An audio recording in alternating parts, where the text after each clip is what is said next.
Haleluya, mtu wa Mungu.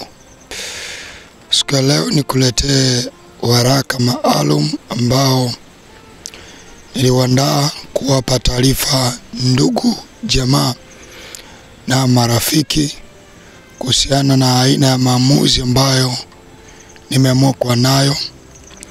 Nimeamua kuyaishi mpaka mwisho wa maisha yangu. Mimi ni huyo, nimeamua kwa hivyo, na inawezekana. Maamuzi hayo ndio ambayo yatapelekea nikutwe na madhara namna mbalimbali na hata kupoteza maisha yangu.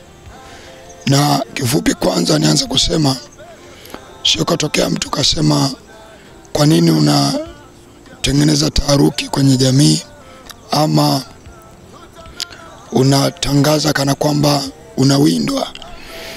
Nisemacho ni kwamba hata Yesu kata anasema wanatafuta kuniua, kila mtu alikataa kwamba hakuna atakayekuua, lakini mwisho wote Yesu aliuawa.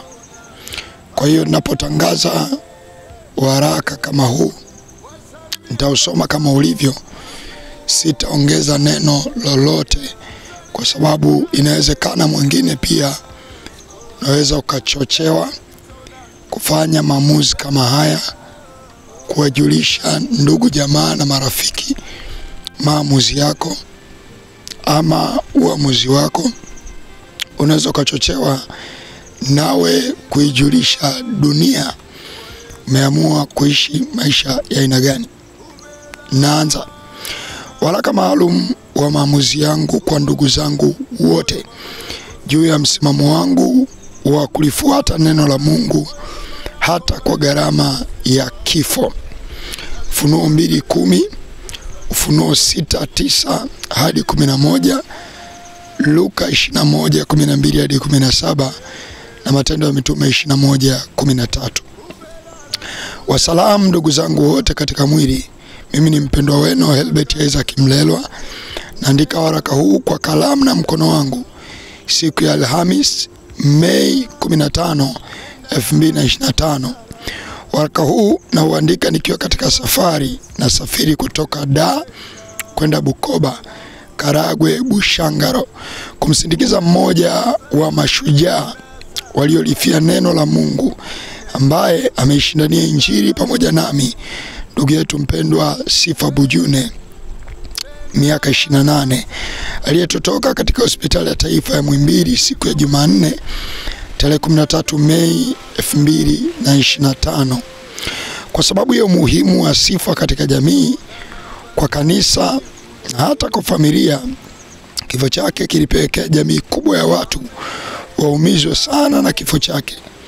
Hata hivyo, baadhi ya watu waliunganisha au kuhusianisha sana kifo cha Sifa na maisha yake ya kuhubiri injili ya utu na ubinadamu, sawa na maandiko ya Isaya 1:17, jifunzeni kutenda mema, takeni hukumu na haki, saidieni walionewa, pateni yatima haki yake, teteni mjane. Mithali 31:8, fumbua kinywa chako kwa ajili yake aliye bubu, watetee watu wote walioachwa peke yao. Mathayo 7:12, basi yote mtakayomtendea na watu, nanyi watendeni vivyo hivyo, maana ndio Torati na manabii. Na maandiko mengine mengi, huku wakitutumia ujumbe sisi tulio hai kwa kauli zisemazo bado wewe, au zisemazo hubiri injili, acha kushindana na mamlaka au serikali, ama wengine wakisema hubirini watu waje kwa Yesu, msihubiri siasa. Natumia nafasi hii kuwaweka sawa ndugu zangu na jamii kwa ujumla, kwa kuwa nafahamu kuwa kelele hizi bado zitaendelea kwa nyingi sana, na mashauri ya kuniambia achana na Biblia au unayofanya ni mema, ila sasa yatakuletea madhara. Kama hiyo itoshi, ni kwamba Sifa alikuwa ni mtu anayeshindania imani pamoja nami. Injili aliyohubiri nami na hubiri hiyo hiyo, na mara kadhaa amekiri kwa kinywa chake akisema alikuwa naiga maisha yangu na injili yangu kama mimi ninavyoiga Injili ya Mbarikiwa Paulo na hatimaye Yesu.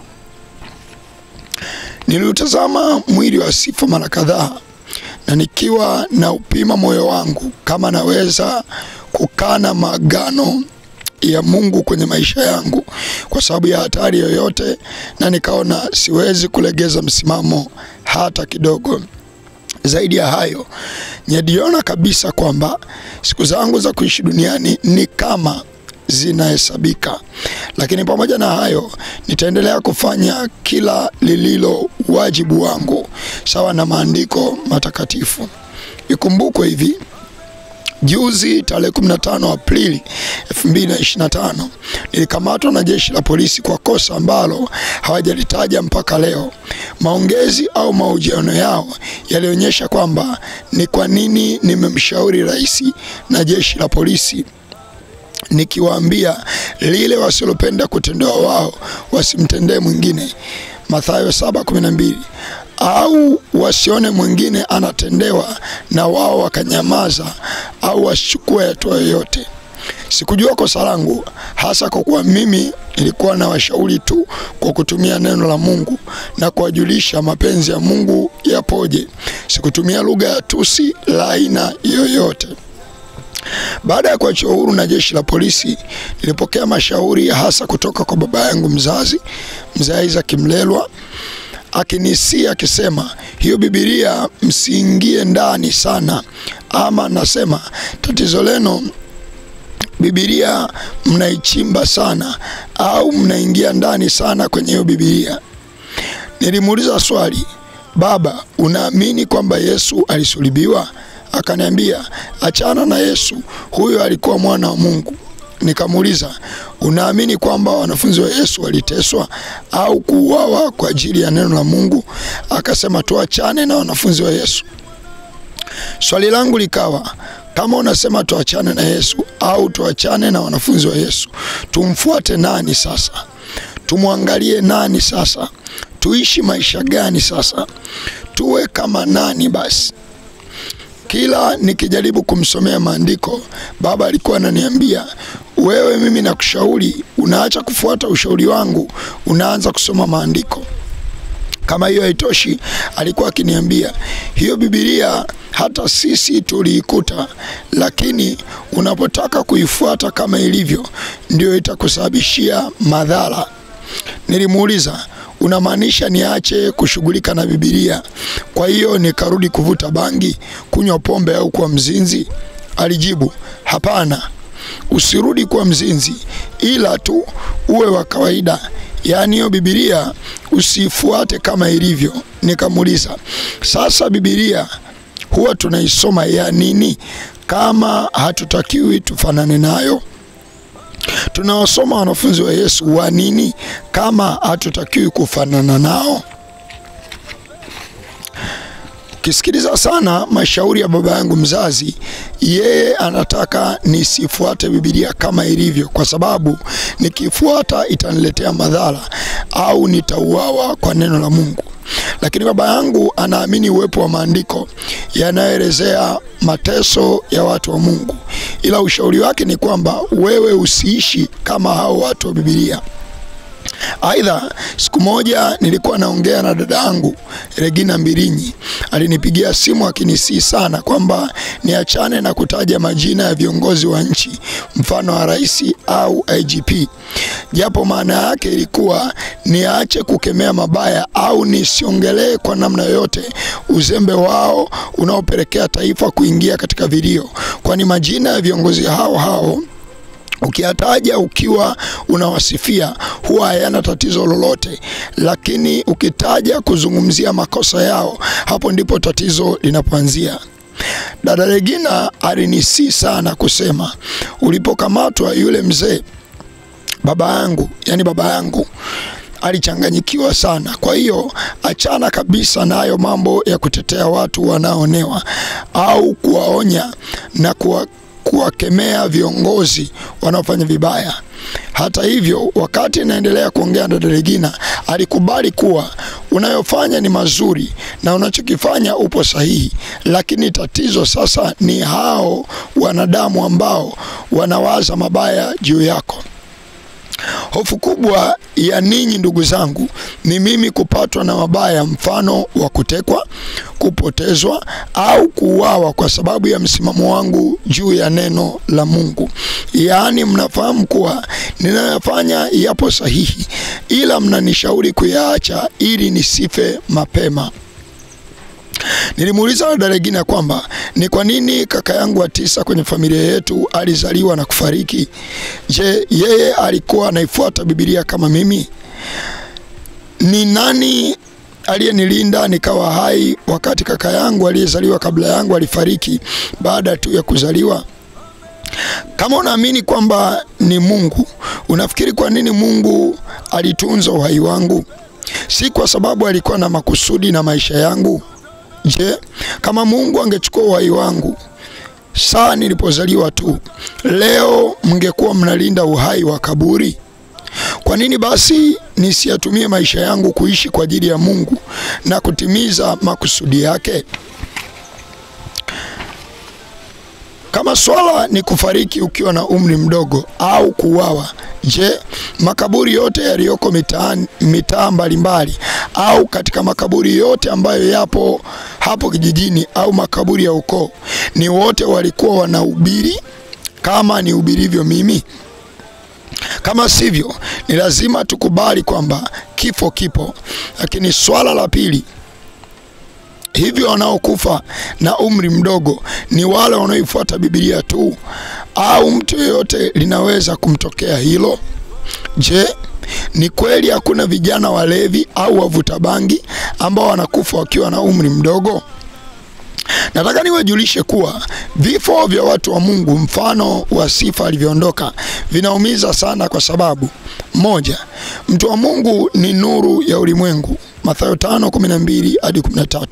Yesu anasema taa iwashwi na kuwekwa chini ya pishi, bali juu ya kiango na kuiangaza nyumba yote. Mahali popote penye giza, taa ikizimwa kwa sababu yoyote, watu wengi wanaona ilivyozimwa na wanaumia sana, kwa sababu walikuwa wana uhitaji mwanga kutoka kwenye hiyo taa ili maisha yaendelee. 2, ni watu ambao neno la Mungu limetugeuza kuwa faida, msaada na baraka kwa jamii kubwa ya watu.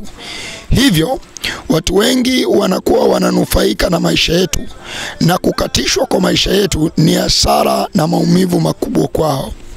3, mtu wa Mungu kwa sababu ya maisha yake ya umuhimu na maisha yake masafi, huwa inategemewa si mtu wa kupatwa na mabaya.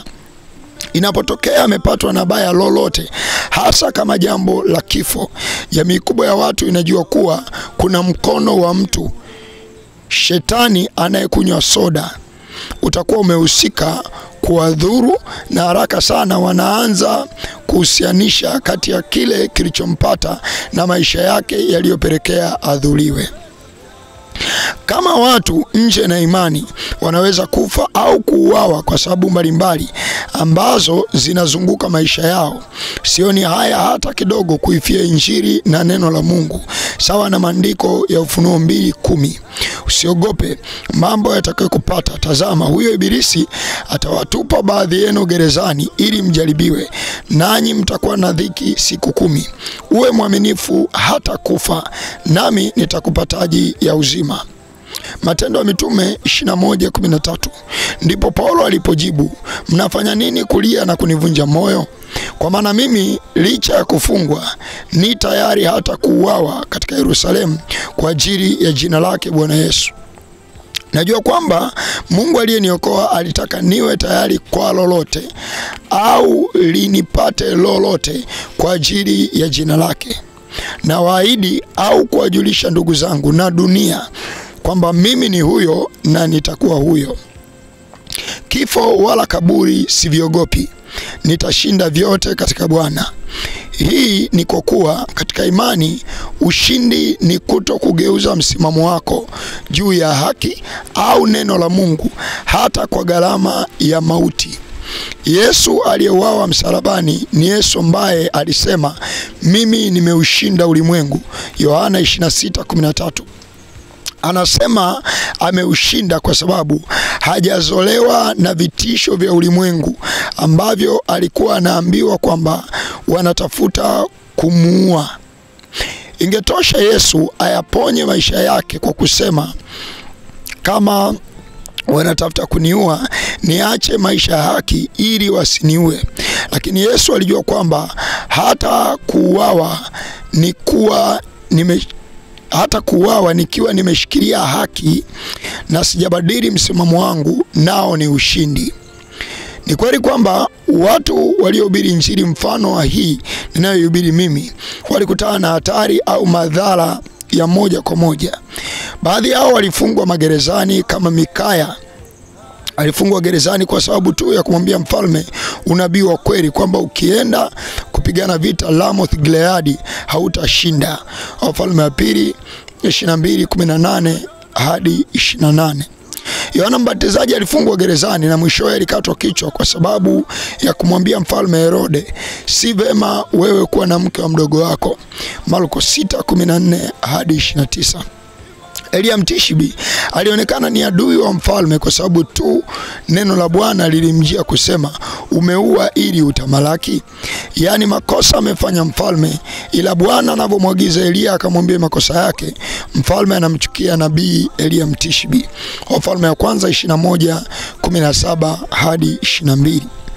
Yeremia ndugu yangu mpenzi alipinga mabaya yanayofanywa na wafalme, makuhani, manabii na mtu yote.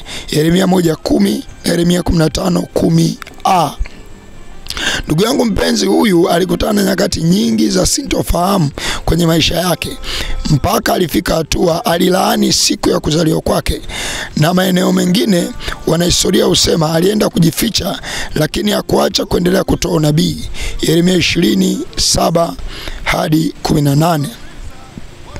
Mitume wa Yesu wote ukimtoa Yohana aliyekufa akiwa amezeeka, wengine wote waliuawa kwa sababu ya kuhubiri maisha ya Yesu, kuambia watu lile usilopenda kutendewa wewe usimtendee mwingine. Kwa haraka ukisoma utajua walikuwa wanahubiri Yesu jina, na kumbe Yesu ni mfumo wa maisha. Kwa hiyo kuhubiri Yesu ni kuhubiri maisha ambayo watu wote walitakiwa wabadilike wawe hivyo. Kama anavyosema ndugu yetu mpenzi Paulo kwamba anatamani watu wote wawe kama yeye isipokuwa mateso. Japo kwenye uhalisia ni kwamba huwezi kuishi maisha ya Yesu na ukaepuka mateso aliyopitia Yesu. Yesu alisema kama walifanya vile kwa mti mbichi, itakuwaje kwa miti mikavu? Luka 23:31. Yesu aliweka wazi kwamba wale watakaomfuata watauawa magerezani kwa sababu ya neno lake. Luka 21:12 hadi 17. Alipomwita Paulo alimwambia kwamba anapaswa kupitia mateso kwa ajili ya jina lake. Matendo ya Mitume 9:15 hadi 16. Ndugu yetu mpenzi Paulo anasema licha ya kufungwa ni tayari hata kuuawa katika Yerusalemu kwa ajili ya jina lake Bwana Yesu. Matendo ya Mitume 21:13. Kwa maneno haya basi nataka kuwajulisha kwamba kuuawa kwa ajili ya neno la Mungu kupo, na wahusika wakuu wa kuua ni wale unaowahubiria, kwa sababu tu injili itakuwa ikigusa au kuchoma uovu wao, na wao wanataka kuendelea na maovu, watatakiwa kukuua ili wao waendelee na maovu yao. Niweke sawa eneo mnalosema usitaje majina ya watu au acha kuhubiri siasa, hubiri injili. Kwanza kabisa nataka niwajulishe kwamba mimi sijawahi kuhubiri siasa hata siku moja, isipokuwa nahubiri injili ili jamii au watu wote waache mabaya watende mema. Niwajulishe kwamba injili ni uwezo wa Mungu uletao wokovu. Lengo la kwanza kuu la kuhubiri injili ni watu waache maovu, kitendo tunachokiita waokoke. Kwa lugha rahisi, kuokoka ni kuacha mabaya, maisha ya dhambi na kutenda mema. Injili haina mipaka, yaani inatakiwa kuhubiriwa watu wote waache maovu bila kujalisha mtu huyu ana cheo gani au nafasi gani katika jamii. Kama hiyo haitoshi, basi maandiko yananiagiza kuwatetea walionewa, Isaya 1:17 na Mithali 31:8. Yanatuagiza tuwe na utu na huruma kama Mungu alivyo na huruma, Luka 6:36.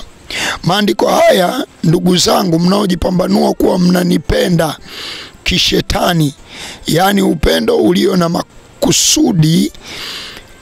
kusudi la kunifanya niache kushika kusudi la Mungu, na wanywa damu, watu wanaonea watu, na ukiwaambia kwa nini wanaonea, wanakufisha au kukuua wewe uliongea. Hampendi hata kidogo, na kama mngeweza mngetamani yatolewe kwenye Biblia. Maandiko haya yanathibitisha kwamba kile tunachokifanya, kupigia kelele waliotekwa, kudhulumiwa mali zao, kuonewa kwa namna mbalimbali, tupo sahihi 100%, na ndiyo mapenzi ya Mungu. Wanyodamu hawayataki haya maandiko kwa sababu yasingekuwepo wangesema unahubiri siasa.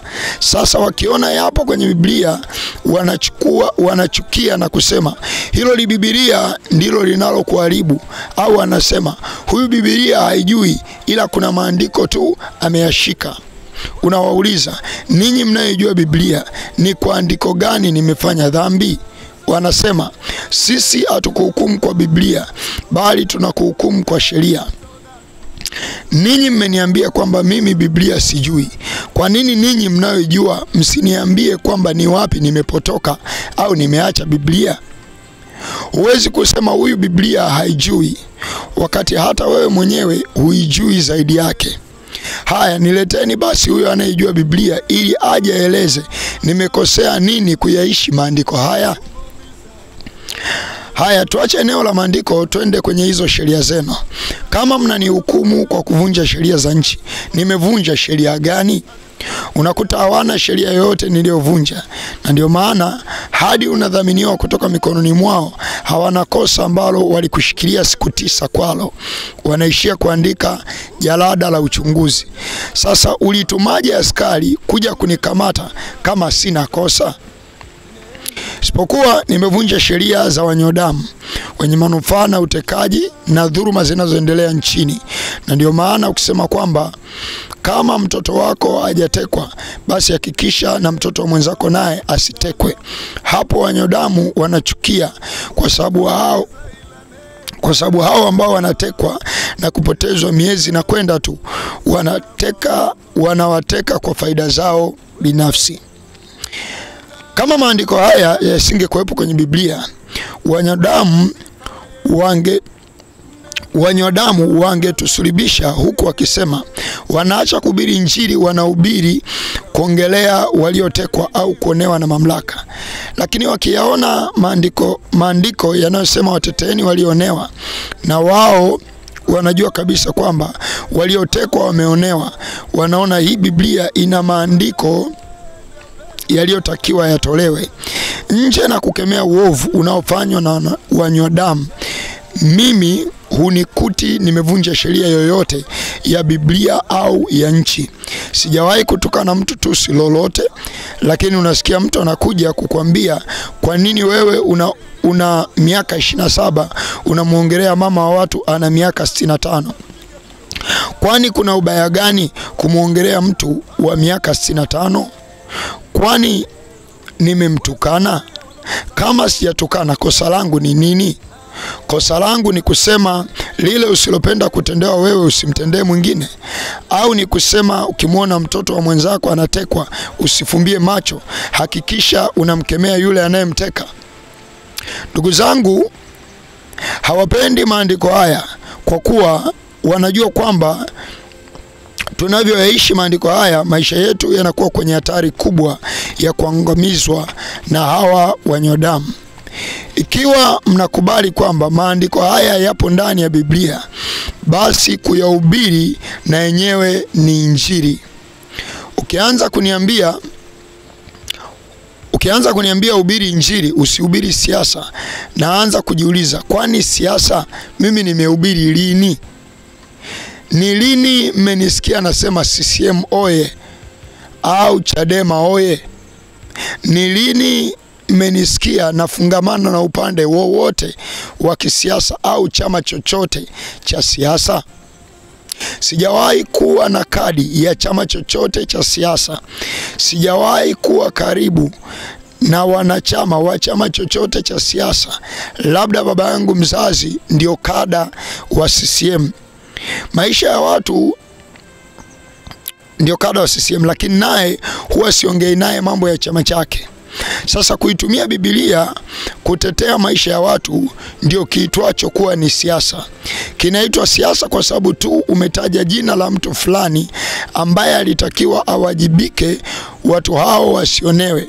Hata hivyo, ninyi ndugu zangu na jamii yote kwa ujumla inaita injili hiyo ni siasa, kwa sababu aliyetekwa sio ndugu yenu bali ni mtu wa mbali nawe. Niseme nini basi? Nifuate mashauri ya ndugu ama mashauri ya Biblia? Mimi binafsi nimechagua kufuata mashauri ya Biblia. Najua njia ya Biblia haina majuto kwa mazingira yoyote yale. Na kuandikia pia kakaangu Flument Mtigite na dadangu Agnes Mawabite, kwa kuwa ninyi mmekwisha kutiwa nuru na kulifahamu neno la Mungu. Waelekezeni ndugu wengine kuhusu njia niliyoichagua. Mimi nilipingana na ushauri wa baba kuniambia niache kufuata Biblia. Yeye kwa maelezo yake alisema tu acha kuingia ndani sana kwenye hiyo Biblia. Mimi nijuacho maandiko yanataka nimjue sana Mungu. Ayubu 22:21. Neno la Kristo likae kwa wingi ndani yangu. Kolosai 3:16. Lakini pia niwe mtendaji wa neno na wala si msikiaji tu. Yakobo 1:22. Saa yoyote likinipata au kunitokea lolote, ndugu atakayeona ni vema ama ni neno la Mungu kusimama nami, atasimama nami. Ila yule atakayesema alikuwa anahubiri siasa, tulimkataza ila hakusikia, basi hata msaada wenu ambao una masharti ya kuacha neno la Mungu mimi siutaki. Afadhali tu nipatwe na ya kupatwa kama baba zangu wa imani, na nilale katika Bwana kama ilivyokuwa kwa wanafunzi wa Yesu, kwani imeandikwa, heri wafu wafao katika Bwana tangu sasa, naam asema Roho, wapate kupumzika baada ya tabu zao, kwa kuwa matendo yao yafuatana nao. Ufunuo 14:13. Baadhi yenu msio na ufahamu wa kuona sawasawa, mnaweza kuanza kulaumu kanisa nalosali, kitabu cha Biblia au mchungaji wangu kwamba ameniponza au ameniingiza kwenye mabaya. Na waonya kwa jina la Bwana, msijichumie laana ya bure. Hiyo Biblia, kanisa na mchungaji mnaoweza kuwalaumu vimefanya kazi kubwa sana kwenye maisha yangu. Mimi niliyekuwa mvuta bangi, mnywa pombe kali na za kienyeji. Mimi niliyekuwa mvuta bangi, mnywa pombe kali na za kienyeji, mvuta bangi na sigara, mzinzi. Niliwahi kuzini na binti mwanafunzi mwenzangu nikiwa shuleni. Niliyekuwa najizini, naangalia picha za uchi, nikabadilika na kuwa mtu mwenye faida kwa jamii yangu na taifa kwa ujumla. Muulizeni ndugu yangu Celestine Fuime, mtoto wa Mastoka pale Matetereka C, au Romanus Mgaya, mtoto wa Binamu Deo pale unapoingia tu Matetereka. Watawaambia nilikuwa mtu wa aina gani shuleni Wino Sekondari. Narudia kuambia na kuasi kwa neno la Bwana, mkimlaumu mchungaji wangu au kanisa nalosali, mnajichumia laana ya bure. Hakukuwa na namna yoyote ya mimi kutoka kwenye maisha yale na kufikia thamani na hatua hii nilionayo. Hatua hii nimeitoa kwa Mungu. Nimeitoa kwa Mungu akiwa huyo mchungaji wangu anagaramika pesa nyingi na taabu nyingi usiku na mchana kwa ajili yangu na kwa ajili ya wengine wenye nia kama yangu. Msijichumie laana ya bure. Huyo mchungaji, kama mnataka baraka za Mungu, mshukuruni sana na toeni sadaka ya shukrani kwa yote aliyoyafanya kwenye maisha yangu. Amefanya mengi mema, muda utoshi kueleza. Nimevaa nguo, nimelipiwa fedha maeneo mengi, nimepewa mahali pa kuishi na kadhalika. Nani akupe mahali pa kuishi hii Dar es Salaam, tena akupe bure? Nimefafanua haya kwa urefu kwa sababu wengi wenu ninaongea nanyi Biblia bado hamjaijua sana, lakini kwa mwenye sikio la kusikia, kwa vyote vile atakuwa amesikia. Kama Mungu atanipa neema, naweza kuja kuwaona hivi punde kabla wanyodamu hawajaniondoa duniani. Lakini kama nitashindwa kufika, basi wosia wangu kwa wale ambao bado hamjaokoka, okokeni, kwa kuwa saa ya wokovu ni sasa. Na hata siku nikiondoka duniani, nataka ninyi ndugu zangu ambao bado hamjampokea Yesu, mpokeeni kwa gharama yoyote, ikiwezekana ya kifo, kama iwezavyo kutokea kwangu. Kama mtatii na kuokoka na kuishi maisha safi, na kama tutaonana tena nikiwa na pumzi hii, basi nawaaga kwa maneno haya: tusiponana kwenye maisha haya, tonane bandarini kule. Amen. Nimeandika Mchungaji Helbert Mlelwa, tarehe 15 Mei mwaka 2025. Nakala za waraka huu iende kwa ndugu zangu wote, lakini pia nakala iende kwa kanisa la Kikosi cha Injili, nakala iende kwa Mchungaji Mbarikiwa Mwakipesile, na nakala maalum kwa kakaangu Flument na dada Agnes. Wapewe nakala maalum, wazisome na waongee wameupokeaje waraka huu nikiwa bado niko hai. Kipengele cha mwisho ambacho nilikuja kukiongeza baadaye ni kuhusu umiliki wa mali ama kitu chochote kinachoonekana kama ni changu. Kiufupi, mimi sina mali yangu binafsi. Mali au chochote nilichonacho ni vya Mungu na vitatumika kwa utukufu wa Mungu tu, nikiwa hai ama nisipokuwa hai. Hii ni kwa sababu kwanza, uhai huu ni zawadi niliyopewa na Mungu, na anataka kuutumia kwa faida ya ufalme wa Mungu tu. Na kwa sababu ya pili ni kwa sababu sehemu kubwa ya vitu mnavyoniona navyo, mimi nimepewa kuwa kama mwangalizi au msimamizi wa vitu hivyo. Ni kweli vilinunuliwa kwa majina yangu, lakini si kwa taabu yangu peke yangu. Na ni kwa sababu hiyo siwezi kuruhusu vitu vilivyonunuliwa kwa mioyo ya watu, nikiwemo mimi, kujitoa kwa Mungu. Yani vitu vilivyonunuliwa kwa mioyo ya watu kujitoa kwa Mungu, vitumike kwa maslahi ya ukoo wa Mlelwa.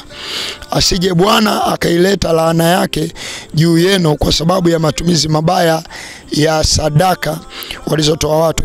Nisipokuwa hai, naomba vitu vyote mviache chini ya mikono ya kiongozi wangu Mchungaji Mbarikiwa Mwakipesile. Yeye atajua kuvisimamia, vitumike kwa faida ya ufalme wa Mungu. Amen. Leo ninavyoongea hapa ni tarehe 23 June. Kutoka tarehe 15 Mei niliandika waraka huu tukiwa nasafiri kwenda Bukoba, lakini leo ni tarehe 23 June. Zimepita siku nyingi, na kwa sababu ya muda sikuusoma waraka huu ndani ya muda, lakini leo niko na peni hii, nitausaini hapa kuonyesha kwamba aliyeuandika ni mimi, na ninausaini kuwajulisha ndugu zangu kwamba maamuzi haya ni ya kwangu mimi binafsi. Niko na nimeamua kuyafanya maamuzi haya nikiwa na akili timamu na nikiwa hai. Kwa hapa nitaandika jina langu nikiwa na sign, nitaandika jina langu kwa kalamu yangu ya wino, Helbert Isaac Mlelwa. Baada ya hapo nitaweka na sahihi hapa chini ya kwangu, ambayo itakuwa inathibitisha maamuzi haya nimefanya mimi mwenyewe. Leo ni tarehe 23 mwezi wa 6 mwaka 2025. Waraka huu naweza nikautunza kwa namna mbalimbali. Ngoja nikuonyeshe, sio kama utaona hapo hiyo sahihi. Karatasi najaribu kung'aa sana Ngoja nitoe exposure. Bila shaka utaona hiyo sahihi. Kwa hiyo waraka huu nitaweka kwenye bahasha maalum. Hii hapa. Nitaweka kwenye hii bahasha maalum, na baada ya hapo naweza nikatafuta njia ya kuagiza, kwa kuwa najua naweka kwenye hii bahasha maalum na kufunga kabisa. Waraka ni original copy, na baadhi ya ndugu zangu nimewatumia soft copy ili waweze kufahamu kwamba hayo ndo maamuzi nilionayo, hayabadiliki na yako hivyo. Kwa hiyo waraka huu ni kutoka kwa Helbert Mlelwa. Unatoka kwa Helbert Mlelwa. Helbert Mlelwa. Hii ni tuandike namba ya simu 0745 965 125. Hii nasoma ni Dar es Salaam. Dar es Salaam, lakini waraka huu unatakiwa ufike Songea, na wengine watakaweza kupewa kopi kwa namna mbalimbali, either itaprintiwa soft copy ambayo nimeshare kwa ndugu zangu, au na siku hapa niyoagiza siku ambayo kimsingi naandika tu siku ambayo nimeusoma hapa na kuweka public kwa dunia. Huu naenda waraka huu naenda, taandika tu jina la mzee kwa kiwakilishi ni Isaac Malcolm Mlelwa. Isaac Malcolm Mlelwa ambayo ni Songea. Niandike namba za simu 07 55 hapa, kama sijakosea ni 33 975, au isipopatikani 075 75 89 89 84 Kwa hiyo kiufupi ni hivyo. Haya ndo maamuzi ambayo niko nayo, nimetaka dunia ijue kwa ujumla. Kwa mwingine yeyote yule anaweza kawa ni miongoni mwa wanyodamu au ndugu zangu, mambo haya ni ya kuyazingatia sana. Tunaishi duniani kwa muda, na baada ya kuishi duniani kwa muda wote tutaondoka. Mwenyewe nasoma ya maneno nikiwa na huzuni kubwa, nikiwa na uchungu mkubwa. Sifurahi, sipendi. Sipendi si kwa sababu labda kuna vitu duniani na enjoy. Hapana. Kwanza kuna wakati najiuliza hata itokea nikawa duniani, lakini kwa kuwa nipo nitaendelea kutimiza kila uliokuwa wajibu wangu. Niseme kwamba hii ni sauti ya mtoto mtoleaye kutoka gerezani.